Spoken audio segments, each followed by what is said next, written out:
Welcome to the next lecture of respiration and circulation. If you remember, in the previous lecture we were discussing about the mechanism of respiration. So we'll continue the same part, mechanism of respiration.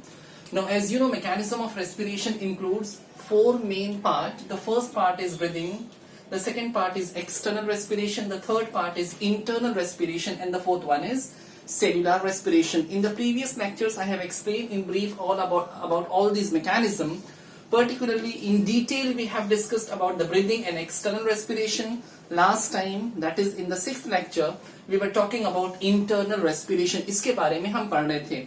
As you know, internal respiration is the exchange of gas between blood and the tissue, between tissue and blood, the exchange which occurs, and also it includes the transportation mechanism, the transportation of oxygen and transportation of carbon dioxide. Now, in the internal respiration, we have to discuss two main parts, transport of oxygen and transport of carbon dioxide. ये part हम last lecture में cover कर चुके थे, ये हम पढ़ रहे थे transportation of carbon dioxide. Now, as far as transportation of carbon dioxide is concerned, it is done by three different mechanisms. Okay, it is done, means transportation of carbon dioxide, it may be done with the help of plasma, it may be done with the help of bicarbonate ion, or it may be done with the help of RBC. The proportion is written, 7% transportation is done by plasma, 70%, that is majority of the transportation of carbon dioxide is done by bicarbonate ions, and 23% is done with the help of RBC, with the help of hemoglobin present in RBC. इसमें से ये mechanism और ये mechanism last time हमने पढ़ा था. So today we are going to start with the transportation of carbon dioxide with the help of bicarbonate ion, और उसके बाद we will discuss about the cellular respiration. So now I am going to start with the transport of carbon dioxide with the help of bicarbonate ion. Now see the transportation of carbon dioxide with the help of bicarbonate ion. How the transportation is done? This is totally explained with the help of this flow chart and diagram. Just try to understand the transportation of carbon dioxide with the help of bicarbonate ion. Now see carefully. This is the tissue. ये हमारी cell से tissue है जिसके अंदर cellular respiration होता है, और cellular respiration में कार्बन डाइऑक्साइड प्रोड्यूस होता है. तो कार्बन डाइऑक्साइड का प्रोडक्शन टिश्यू के अंदर होता है. ये टिश्यू से डिफ्यूज होकर टिश्यू के बाहर आया. कहां पर आया? Interstitial fluid, also called as tissue fluid. Tissue के बाहर जो फ्लूइड है कार्बन डाइऑक्साइड डिफ्यूज होकर उसमें आया. अभी ये कार्बन डाइऑक्साइड टिश्यू फ्लूइड से, इंटरस्टिशियल फ्लूइड से डिफ्यूज होकर कहां पर एंटर होगा? ब्लड वेसल्स में, ब्लड कैपिलरीज में एंटर होगा. ये ब्लड कैपिलरी की वॉल है. ये ब्लड कैपिलरी की फ्लैट या स्क्वैमस एंडोथीलियल सेल है, फ्लैट एपिथेलियल सेल है. इसके अंदर ब्लड है, यानी यहां पर ब्लड है, ये इंटरस्टिशियल फ्लूइड है, और ये हमारा टिश्यू है. वंस अगेन, टिश्यू में प्रोड्यूस होने वाला कार्बन डाइऑक्साइड डिफ्यूज होकर के इंटरस्टिशियल फ्लूइड में आया, और इंटरस्टिशियल फ्लूइड से वो ब्लड में एंटर हुआ. ब्लड में एंटर होने के बाद कार्बन डाइऑक्साइड या तो प्लाज्मा में रहेगा या फिर आरबीसी के अंदर एंटर होगा. This shape indicates the RBC. ये हमारी आरबीसी है. अभी प्लाज्मा में क्या होता है? Listen carefully. प्लाज्मा में, plasma the liquid part of the blood is called as plasma. Plasma में कार्बन डाइऑक्साइड वाटर के साथ कंबाइंड होगा. प्लाज्मा में वाटर पहले से ही प्रेजेंट है, more than 90% water is present in plasma. तो carbon dioxide combines with water present in plasma and it is responsible for the formation of carbonic acid. यहां पे कार्बोनिक एसिड बनेगा. Remember, this is a slow process. यहां पे कोई enzyme use नहीं होती है. यहां पर आगे हम एक एंजाइम के बारे में पढ़ेंगे. यहां पे कार्बोनिक एसिड का फॉर्मेशन होगा. Carbonic acid is unstable compound, and because of its unstability carbonic acid split हो जाएगी as shown in the diagram. Carbonic acid split होके बनेगा बाइकार्बोनेट आयन और हाइड्रोजन आयन. वंस अगेन, यहां पे जो CO2 एंटर हुआ था, ब्लड कैपिलरीज में एंटर हुआ था, ये प्लाज्मा में मौजूद वाटर के साथ रिएक्ट हुआ. ये स्लो प्रोसेस है. इसमें कार्बोनिक एसिड का फॉर्मेशन होगा. कार्बोनिक एसिड जो अनस्टेबल कंपाउंड है, ये वापस से स्प्लिट होकर बन जाएगा बाइकार्बोनेट आयन, और हाइड्रोजन आयन का फॉर्मेशन होगा. This is what happen in the case of plasma. अभी जो कार्बन डाइऑक्साइड आरबीसी में एंटर होती है उसका क्या होता है, listen here.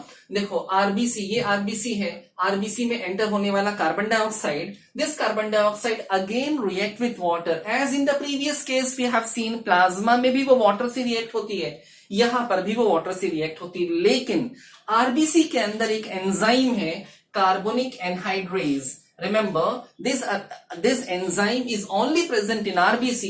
This enzyme is not present in plasma. तो इस एंजाइम में जिंक प्रेजेंट है, जिंक के प्रेजेंस में, कार्बोनिक एनहाइड्रेज के प्रेजेंस में ये रिएक्शन बहुत फास्ट होगा, इसके कंपैरिजन में ये रिएक्शन फास्ट होगा। ये स्लो मैकेनिज्म है, ये फास्ट मैकेनिज्म है। अभी वापस से रिएक्शन सेम हो रहा है। In the presence of carbonic anhydrase, this carbon dioxide and water combines to form unstable compound, that is carbonic acid. Now this carbonic acid, again in presence of carbonic anhydrase, it splits to form bicarbonate ion and hydrogen ion, as we have seen in the previous case. तो ये reaction जो है ये दोनों जगह पर same है। फर्क इतना है कि यहां पे ये रिएक्शन स्लो हो रहा है, यहां पे रिएक्शन फास्ट हो रहा है। Reason the presence of carbonic anhydrase. अब क्या होता है, देखो ये रिएक्शन इस सेल के अंदर कंटिन्यूअसली चलता रहेगा, and because of continuous reaction यहां पे बाइकार्बोनेट आयन एक्यूमुलेट होगा। Due to accumulation of bicarbonic ion, ज्यादा बाइकार्बोनिक आयन एक्यूमुलेशन के बाद ये बाइकार्बोनिक आयन आरबीसी से डिफ्यूज होकर बाहर जाएगा। ये आरबीसी से डिफ्यूज होकर बाहर गया, बाइकार्बोनेट आयन आरबीसी से डिफ्यूज होकर बाहर जाएगा, और बाहर जाने की वजह से आयोनिक एक्सचेंज की वजह से ये इम्बैलेंस हो जाएगा। जो आयोनिक कॉन्सेंट्रेशन है आरबीसी के अंदर और आरबीसी के बाहर का जो आयोनिक कॉन्सेंट्रेशन है वो कॉन्सेंट्रेशन डिस्टर्ब हो जाएगा, इम्बैलेंस हो जाएगा, क्योंकि ये नेगेटिव चार्ज जो है ये बाहर जा रहा है, बाइकार्बोनेट आयंस बाहर जा रहे हैं। अब ये इम्बैलेंस हो गया। इस इम्बैलेंस को बैलेंस करने के लिए बाहर से Cl- अंदर एंटर होगा। ये Cl- जब अंदर एंटर होगा तो ये इस इम्बैलेंस को बैलेंस करेगा। ये Cl- का एंटर होना, this is just responsible to maintaining the balance, ionic balance को मेंटेन करने के लिए ऐसा हो रहा है। And this mechanism is called as chloride shift. This mechanism of entering Cl- into the RBC is called as chloride shift. It may also be called as Hamburger's phenomenon. इसको chloride shift कहते हैं या Hamburger's phenomenon कहते हैं। ये mechanism ionic concentration को balance करने के लिए होता है। तो ये HCO3- बाहर चला गया, Cl- अंदर आ गया। यहां तक क्लियर हुआ। अब क्या होगा, ये जो हाइड्रोजन आयन अंदर इंक्रीज होता जा रहा है क्योंकि ये रिएक्शन चलता रहेगा। इस हाइड्रोजन आयन के इंक्रीज होने से there is a chance of lowering the pH of blood. Blood का पीएच नॉर्मल से कम हो सकता है, मतलब एसिडिक हो सकता है हाइड्रोजन आयन के इंक्रीज होने की वजह से।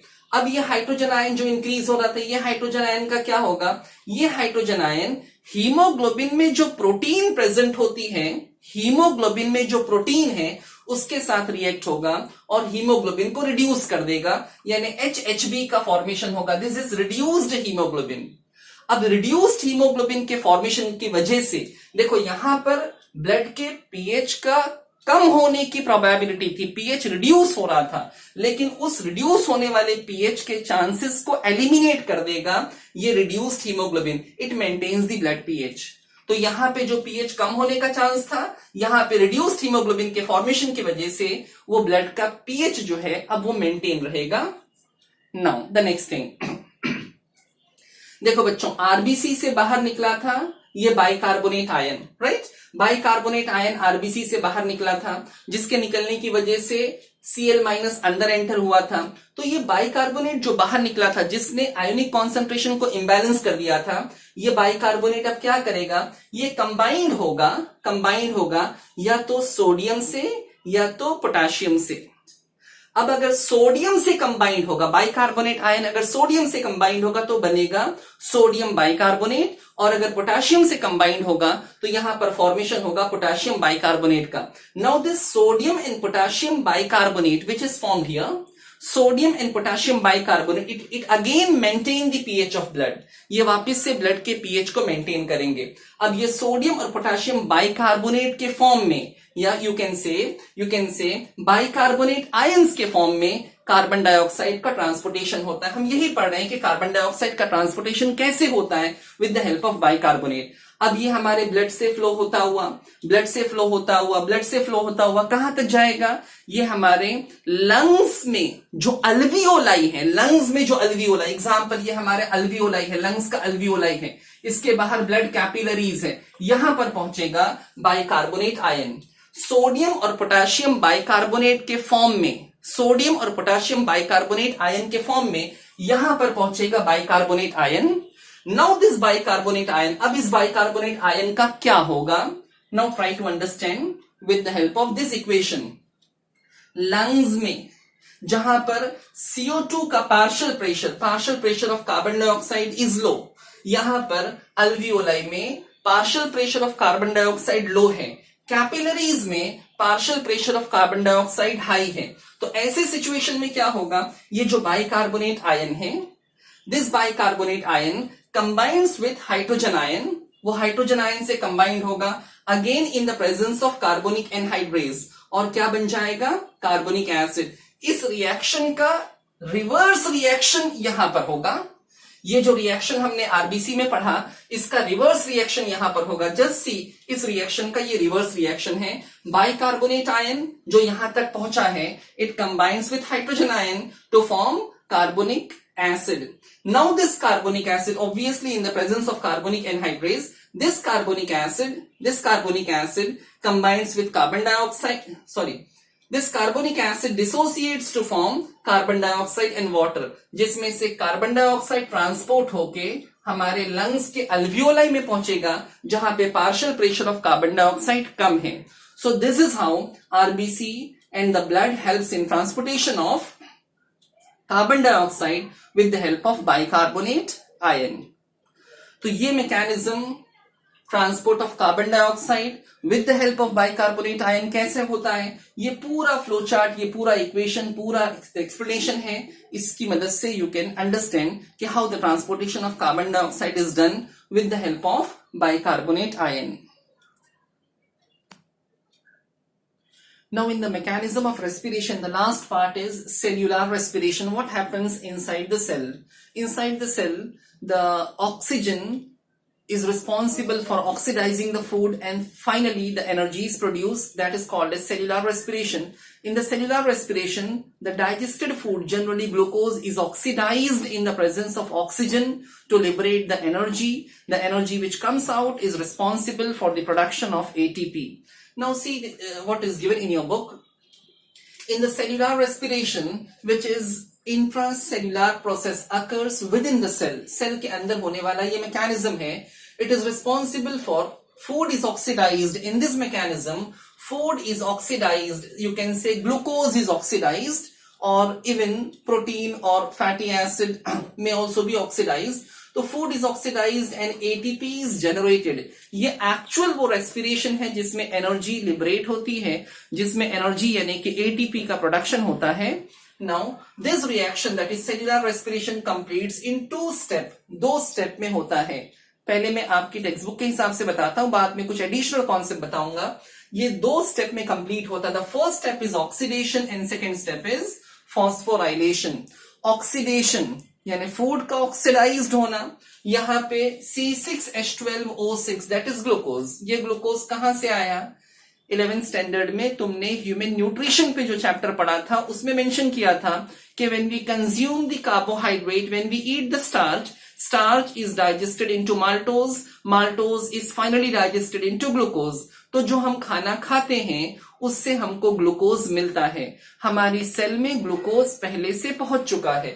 हमारी सेल में जो ग्लूकोज है, अब ये ग्लूकोज ऑक्सीजन के साथ रिएक्ट होगा। ऑक्सीजन कहां से आया? इंटरनल रेस्पिरेशन में आपने ट्रांसपोर्टेशन ऑफ ऑक्सीजन के बारे में पढ़ा है कि mainly haemoglobin is responsible for carrying the oxygen up to the cell. हमारी सेल के अंदर ऑक्सीजन एंटर हुआ, हमारी सेल के अंदर ग्लूकोज पहले से प्रेजेंट था, तो 1 molecule of glucose is oxidized by consuming 6 molecules of oxygen। This reaction gives 6 molecules of carbon dioxide, 6 molecule of water. इसमें 6 कार्बन डाइऑक्साइड का प्रोडक्शन होता है, 6 वाटर मॉलिक्यूल का प्रोडक्शन होता है, और इस रिएक्शन में 686 किलो कैलोरीज एनर्जी लिबरेट होती है. Remember, one molecule of glucose when completely oxidized, it liberates 686 kilocalories of energy. अब ये एनर्जी का क्या होगा? जो एनर्जी लिबरेट हुई है, हमारे सेल के अंदर ये रिएक्शन हो रहा है, इस रिएक्शन में एनर्जी लिबरेट हो रही है, ये एनर्जी वेस्ट ना हो जाए, बेकार ना हो जाए, इसके लिए अब इस एनर्जी को स्टोर करना है, इसके पैकेट्स बनाने हैं, इसको स्टोर करके करेंसी के फॉर्म में सेल के अंदर रखना है, so that it can be use later on whenever required. हम कोई भी एक्टिविटी परफॉर्म करेंगे, उस एक्टिविटी में we need certain amount of energy, तो उस एनर्जी को हमें स्टोर करके रखना है, so that it can be use later on. तो सेकेंड स्टेप में फॉस्फोराइलेशन में क्या होता है? ADP, adenosine diphosphate, adenosine with 2 phosphate combines with inorganic phosphate. बच्चों, एडीपी और आईपी इनको ज्वाइन करके एटीपी बनाया जाता है. ये एडीपी और आईपी के बीच में जो फॉस्फेट बॉन्ड है, उस बॉन्ड में 7.3 किलो कैलोरीज एनर्जी स्टोर होती है. एडीपी और आईपी के बीच में जो बॉन्ड है, उस बॉन्ड में 7.3 किलो कैलोरी एनर्जी स्टोर होती है. यानी एडीपी और आईपी को ज्वाइन करने के लिए minimum we need 7.3 kilo calories of energy, और ये सब मिलकर बनेगा 1 मॉलिक्यूल ऑफ एटीपी. ये मिलके बनेगा 1 मॉलिक्यूल ऑफ एटीपी. तो this is all about the cellular respiration. अब इसी से रिलेटेड एक चीज मैं आपको और क्लैरिफाई करूं. 11th स्टैंडर्ड में जब आपने रेस्पिरेशन चैप्टर पढ़ा था, उस रेस्पिरेशन चैप्टर में जो आपको इक्वेशन बताया गया था, रेस्पिरेशन का ओवरऑल इक्वेशन, रेस्पिरेशन का ओवरऑल इक्वेशन था C6H12O6 combined with 6 molecules of oxygen, it gives 6 molecules of carbon dioxide, 6 molecules of water and 38 molecules of ATP. 38 molecules of ATP. मतलब ये कि when one glucose is completely oxidized, it is capable of making maximum 38 molecules of ATP. यहां पे 38 ATP का production होता है और हो सकता है. Now, अगर एक एटीपी के फॉर्मेशन में कितनी एनर्जी लग रही है? 7.3 किलो कैलोरीज एनर्जी लग रही है. एक एटीपी के प्रोडक्शन में 7.3 किलो कैलोरीज एनर्जी लग रही है, और मैक्सिमम कितनी एटीपी बनती है? 38 एटीपीज बनती हैं. तो बच्चों, अगर इस 7.3 को हम 38 से मल्टीप्लाई करें, 7.3 को 38, क्योंकि मैक्सिमम 38 एटीपीज बनती है और एक एटीपी के बनने में 7.3 किलो कैलोरीज एनर्जी यूज होती है. उस हिसाब से टोटल कितनी एनर्जी यूज हुई, अगर उसको हम देखें, 7.3 इंटू 38 करें, तो आंसर आएगा 277.4 किलो कैलोरीज ऑफ एनर्जी. इतनी एनर्जी, यानी 277.4 kilo calories of energy store हुई है 38 एटीपीज में. What about the rest of the energy? बाकी की एनर्जी कहां गई? इसमें से खाली 277.4 किलो कैलोरीज एनर्जी एटीपी में स्टोर हुई है. बाकी की एनर्जी कहां गई? बाकी की energy will be lost in the form of heat. Will be lost in the form of heat. Remember, total energy cannot be conserved whenever energy transfer from one form to another form or one level to another level. Total energy cannot be conserved. तो इसमें से इतनी energy conserved हुई, बाकी की energy lost हो गई in the form of heat. अभी जैसे let's we are discussing about the respiration in human, तो हमारी बॉडी में जो बॉडी की हीट है, वी आर होम्योथर्म्स, हमारी बॉडी में जो बॉडी की हीट है, उस हीट को मेंटेन करने के लिए ये जो एनर्जी लॉस्ट होती है वो रिस्पॉन्सिबल है. इस हिसाब से अगर कैलकुलेट किया जाए, 277.4 किलो कैलोरीज एनर्जी कंजर्व्ड हुई है, स्टोर हुई है. टोटल एनर्जी कितनी थी? 686 किलो कैलोरीज एनर्जी. अगर इसको हम परसेंटेज निकालें, इसको डिवाइड करके 100 से मल्टीप्लाई करें, तो आंसर आएगा 40%. 40% of the energy is conserved in the form of ATP, यानी approximately 40%. 60% of the energy is lost in the form of heat. इसीलिए एक और भी लॉजिक मैं आपको समझाऊं.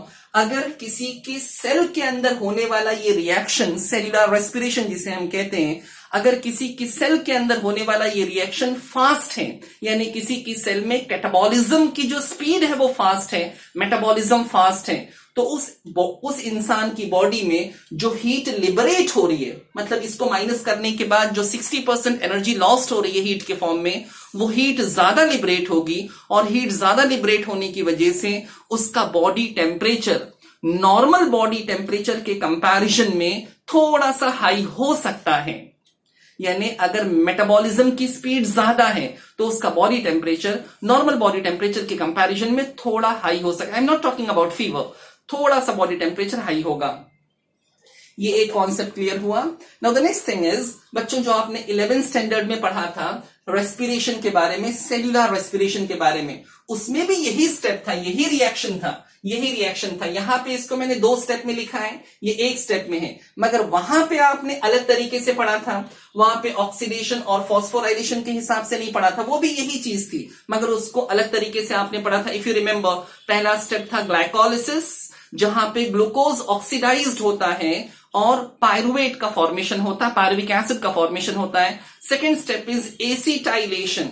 एसिटाइलेशन में pyruvic acid undergoes oxidative decarboxylation and responsible for the formation of acetyl CoA। Third step जो आपने पढ़ा था क्रेब्स साइकिल, उसमें क्या हुआ था, एसिटाइल CoA का जो एसिटाइल है उससे प्रोडक्शन होता है, NADH2 और FADH2 का प्रोडक्शन होता है। And in the last step that is in ETS, NADH2 और FADH2 जो बना था उससे ATP का प्रोडक्शन होता है जिसको हम ETS कहते हैं। तो सेल्यूलर रेस्पिरेशन आपने 11th स्टैंडर्ड में बॉटनी वाले पार्ट में पढ़ा था, 4 स्टेप में पढ़ा था, ग्लाइकोलिसिस, एसिटाइलेशन, उसके बाद क्रेब्स साइकिल और उसके बाद ETS, उसमें भी फाइनली ATP का प्रोडक्शन हो रहा था। So this is the another way to represent, हमको इस चैप्टर में इस तरीके से रिप्रेजेंट करना है according to your text book. Now starting with the next slide heading, regulation of breathing, 8.4 given in your textbook as regulation of breathing. That means how breathing is regulated. हमारी breathing कब fast होती है, कब slow होती है, कैसे breathing को regulate किया जा सकता है, वो वॉलेंट्री है कि इनवॉलेंट्री है कि रिफ्लेक्स है। This all part we will discuss here in the regulation of breathing. Now as far as regulation of breathing, देखो ब्रीदिंग हमारी हमेशा सेम स्पीड में नहीं रहती है, as per the need and requirement breathing का रेट चेंज होता है, कभी हम फास्ट ब्रीथ करते हैं, कभी स्लो ब्रीथ करते हैं। This all thing depends upon the condition. Now it is controlled by nervous system as well as chemical control भी है। ब्रीदिंग के लिए nervous system भी responsible है और chemical control का भी contribution है। Now rate of breathing, normal rate of breathing I am talking about for adult, it is approximately 12 times per minute. 12 times, not exactly 12 to 16, in some book they have given 12 to 16 times per minute. So for adult it is 12 times per minute. That means the number of time we breathe in 1 minute. Now in the case of newborn, the rate of breathing is much higher. It is approximately 44 times per minute. जब बच्चे छोटे होते हैं तो उनका rate of breathing fast होता है, adult होने के बाद ब्रीदिंग स्लो हो जाती है। ये मैंने आपको पहले भी बताया था कि फिजिकल एक्टिविटी के टाइम पे, एक्सरसाइज के टाइम पे या इमोशनल स्ट्रेस के टाइम पे, फियर के टाइम पे रेट ऑफ रेस्पिरेशन इंक्रीज हो जाता है। नाउ नॉर्मल ब्रीदिंग जो है ये एक इनवॉलेंटरी प्रोसेस है। Involuntary, remember normal breathing is involuntary process. That means breathing करने के लिए हमको अपना दिमाग या अपना मेंटल एक्टिविटी या अपना कॉन्सेंट्रेशन यूज नहीं करना होता है। जब भी हम कोई भी दूसरी एक्टिविटी कर रहे हैं, कहीं पर भी कुछ भी एक्टिविटी कर रहे हैं, ब्रीदिंग चलते रहती है। इवन सोने में भी हम ब्रीद नॉर्मली करते रहते हैं। That is why it is involuntary process. Now rate of respiration and depth of respiration. Rate of respiration, कितने टाइम हम रेस्पायर करेंगे, और डेप्थ ऑफ रेस्पिरेशन मतलब कितना डीप हम रेस्पायर करेंगे। कभी कभी हम नॉर्मल रेस्पायर करते हैं और कभी कभी किसी स्ट्रेस की कंडीशन में या फिजिकल एक्टिविटी की कंडीशन में हम थोड़ा डीप ब्रीथ करते हैं, ज्यादा हवा अंदर जाती है, नॉर्मल से ज्यादा हवा अंदर जाती है। तो rate of respiration and depth of respiration is controlled by neurons. Generally it is controlled by neuron and the neurons are situated in pons and medulla. Pons varoli and medulla oblongata. बच्चों pons varoli और medulla oblongata ये दोनों के दोनों हमारे hind brain का part है।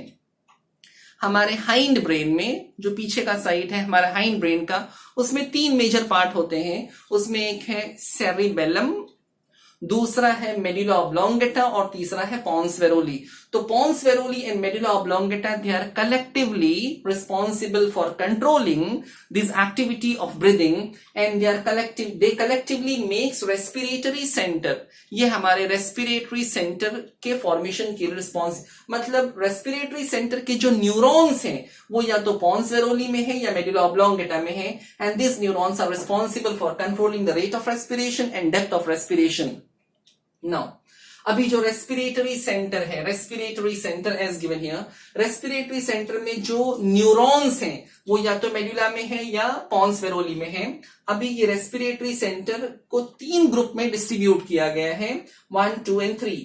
Dorsal group of neuron, respiratory centre का जो डॉर्सल ग्रुप ऑफ न्यूरॉन है, it is situated in medulla oblongata and it is responsible for, I mean it will be considered as inspiratory centre. Inspiratory, हवा को अंदर लेने वाला जो mechanism है उसको कंट्रोल करता है डॉर्सल ग्रुप ऑफ न्यूरॉन जो मेडुला ऑब्लोंगेटा में सिचुएटेड है। Now ventrolateral group of neuron, ventrolateral नीचे की साइड और लेटरल साइड में जो न्यूरॉन्स हैं ये भी मेडुला ऑब्लोंगेटा में है। मेडुला का डॉर्सल न्यूरॉन ये इंस्पिरेटरी सेंटर है और मेडुला का ही ventrolateral group of neuron will be considered as inspiratory and expiratory center। इसके पास दोनों एक्टिविटी है, इंस्पिरेशन और एक्सपिरेशन दोनों एक्टिविटी है, right. Now pneumotaxic center, pneumotaxic center is situated in pons veroли। this pneumotaxic center it limits the inspiration, ये chemical signal के लिए और रेस्पिरेशन की जो लिमिट है, कितना डेप्थ तक हमें रेस्पायर करना है उसको कंट्रोल करने के लिए न्यूमोटैक्सिक सेंटर रिस्पॉन्सिबल है जो पॉन्स वेरोली में है। तो ये तीनों सेंटर यानी dorsolateral group of neuron medulla का, ventrolateral group of neuron medulla का और न्यूमोटैक्सिक सेंटर पॉन्स वेरोली का, ये तीनों मिलकर हमारे रेस्पिरेटरी सेंटर को बनाते हैं। And this respiratory centre is responsible for controlling the rate and depth of respiration. तो ये रेगुलेशन ऑफ ब्रीदिंग का पहला पार्ट था। अभी रेगुलेशन ऑफ ब्रीदिंग का जो सेकेंड पार्ट है that is the mechanism, how this entire thing is controlled, how this entire mechanism is controlled. कैसे हम इंस्पायर करते हैं, कैसे एक्सपायर करते हैं, कितनी डेप्थ तक हम करेंगे, वो नेक्स्ट स्लाइड में मैं आपको एक्सप्लेन करूंगा। Next slide in the sense next video में, नेक्स्ट लेक्चर में मैं आपको इसके आगे का मैकेनिज्म एक्सप्लेन करूंगा। सो दिस फॉर टुडे ये मैंने 8.4 का रेगुलेशन ऑफ ब्रीदिंग का यहां तक एक्सप्लेन किया है।